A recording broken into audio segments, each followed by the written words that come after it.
Regardons maintenant comment on fait des problèmes de stoichiométrie quand on vous donne des valeurs ou des données exprimées sous la forme de concentration molaire. Vous allez voir, les étapes sont les mêmes que lorsqu'on a des moles ou lorsqu'on a des masses. C'est simplement la conversion concentration molaire à mol qui va être un petit peu différente. Donc, on va y aller avec un premier exemple. Vous avez ici une équation chimique d'une neutralisation acido-basique.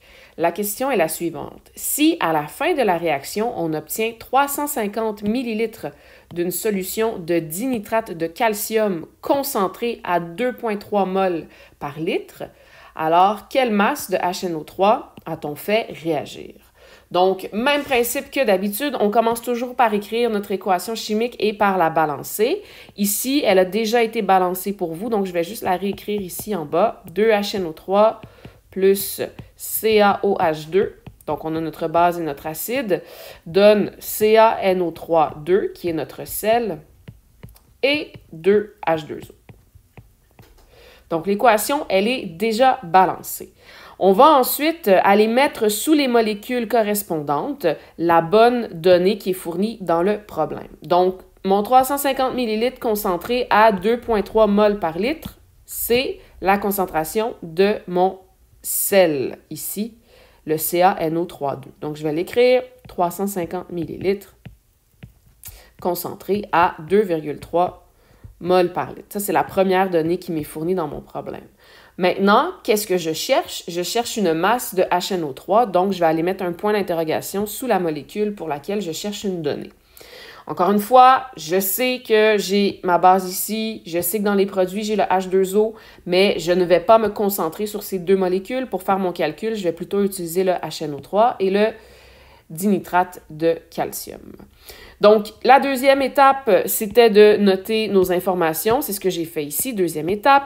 La troisième étape, c'est de transformer nos masses ou nos données en mol. Sauf que là, j'ai pas de mol, j'ai pas de masse non plus. La seule information qu'on me donne, c'est le fait que ma solution de dinitrate de calcium, j'en ai obtenu 350 ml et je connais la concentration de cette solution-là. Je sais que c'est à 2,3 mol par litre. Donc, je suis capable, avec ces informations-là, de trouver dans mon 350 ml, j'ai combien de mol. Pour faire, vous avez le choix, soit vous prenez la formule ou encore le produit croisé. Vous savez, moi, j'aime le produit croisé, donc je vais le faire de cette façon-là. J'ai 2,3 mol de dinitrate de calcium dans un volume de 1 litre. Combien de mol de dinitrate de calcium est-ce que j'ai? Si j'ai plutôt un volume de 350 ml, c'est-à-dire 0,35 litres. Donc, mon petit produit croisé de cette façon-là, on va calculer la réponse. Ça va vous donner 0,805 mol. Donc, je sais que suite à ma réaction chimique, j'ai obtenu à la fin 0,805 mol de dinitrate de calcium. Si vous préférez la formule, je vais quand même vous l'écrire juste en dessous. Donc, la formule, c'est C est égal à N sur V. Vous avez votre C qui est de 2,3, c'est-à-dire la concentration molaire. Nous, on cherche le N et on a le volume qui est de 0,35 litres.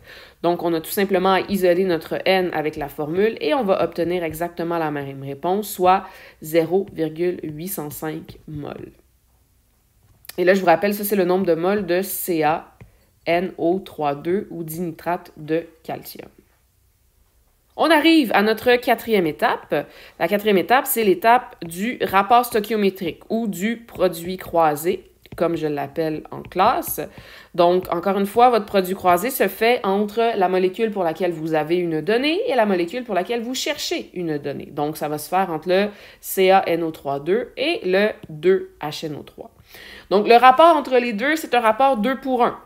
2HNO3 va me donner 1 CaNO3,2. Donc, 2 mols de HNO3. Si je fais réagir 2 mols de HNO3, j'obtiens 1 mol de CaNO3,2. Si je fais réagir 2 molécules de HNO3, j'obtiens 1 molécule de CaNO3,2. Donc, c'est un rapport 2 pour 1. Moi, je cherche combien de mols de HNO3 je dois faire réagir si je veux obtenir à la fin 0,805 mol de CaNO3,2. Donc, c'est un rapport 2 pour 1. Je dois faire réagir 2 fois plus de HNO3 que je veux obtenir de dinitrate de calcium. Donc, produit croisé, ça va vous donner 1,61 mol de HNO3. Et là, je vais relire ma question. Je cherche la masse de HNO3. Je ne cherche pas le nombre de moles. Donc, j'ai presque fini mon problème. J'ai trouvé combien de moles de HNO3 fallait que je fasse réagir pour obtenir ma concentration et mon volume de dinitrate de calcium. La 5e étape, ça va être de convertir le 1,61 mol en masse. Et donc, pour ça, vous avez besoin de la masse molaire. Donc, encore une fois, vous vous y prenez soit par produit croisé ou avec la formule qui est la suivante. Donc, N, c'est le nombre de moles, on l'a, c'est 1,61. Petit m, c'est la masse, c'est ce qu'on cherche. Et le grand M, c'est la masse molaire du HNO3, bien sûr, qu'on peut calculer à partir du tableau périodique, qui vous donne 63,02 grammes. Et donc, une fois qu'on a ça, on remplace dans la formule. 1,61 est égal à m sur 63,02. Et on calcule, vous allez obtenir votre réponse. Ça va vous donner 101,46 grammes. Et c'est la réponse finale à votre problème. Donc, si on mettait tout ça en mots, on dirait que pour obtenir 350 ml de dinitrate de calcium concentré à 2,3 mol par litre, je dois faire réagir au départ 101,46 grammes de nitrate d'hydrogène. Donc, je reviens à ma démarche détaillée. Vous avez vu, c'est exactement le même principe qu'on a fait dans tous les problèmes de Stoichio qu'on a vus jusqu'à maintenant. On balance toujours l'équation en premier. On identifie toujours qu'est-ce que j'ai comme information, qu'est-ce que je cherche comme information. Et la 3e étape, c'est là où ça va dépendre de l'information qu'on vous a donnée au départ. Donc, pour faire la 4e étape, vous avez absolument besoin de moles. Vous ne pouvez pas faire la 4e étape sans les moles. Avec des grammes, ça ne marche pas. Avec des moles par litre, ça ne marche pas. Avec des millilitres ou des litres, ça ne marche pas non plus. Il faut absolument utiliser des moles. Et donc, l'étape 3, c'est pour ça qu'elle est particulièrement importante parce qu'on va transférer, convertir la quantité donnée initialement en moles.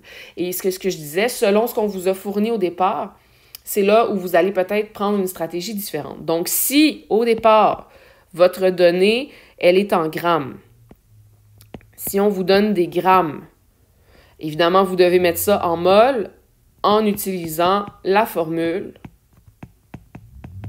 qu'on a prise tantôt, c'est-à-dire petit n est égal à petit m sur grand M. Ça veut donc dire que vous allez avoir besoin de la masse molaire de votre molécule. Si votre donnée de départ, c'est plutôt des millilitres ou vous avez des données qui sont en concentration molaire mol par litre, vous allez trouver le nombre de moles en utilisant la formule C est égal à N sur V, la formule de la concentration molaire. Et finalement, 3e cas qui est, je vous dirais, moins fréquent, parce que ce n'est pas quelque chose qui est facile à appliquer en laboratoire, si on vous donne une donnée en notation scientifique. Donc, si on vous donne, par exemple, un nombre d'atomes ou un nombre de molécules, ça veut dire que pour trouver votre nombre de moles, vous allez devoir utiliser le nombre d'Avogadro. Et donc, vous allez devoir utiliser la formule qu'on a vue. Petit n est égal à grand N sur le nombre d'Avogadro, Na, comme ça ici. Donc, l'étape 3 se fait de 3 façons. Si on vous donne déjà les données en moles, évidemment, vous n'avez pas besoin de faire ça, là. Mais sinon, si on vous donne des grammes, il faut transformer vos grammes en moles avec la masse molaire. Si on vous donne un volume avec une concentration molaire, comme on a fait tantôt, il faut trouver vos moles avec la formule de la concentration molaire. Et si on vous donne plutôt un nombre de molécules ou un nombre d'atomes, bien à ce moment-là, pour trouver votre nombre de moles, vous allez devoir utiliser le nombre d'Avogadro et la 3e formule qui est écrite ici. Sinon, le reste des étapes, c'est exactement la même chose.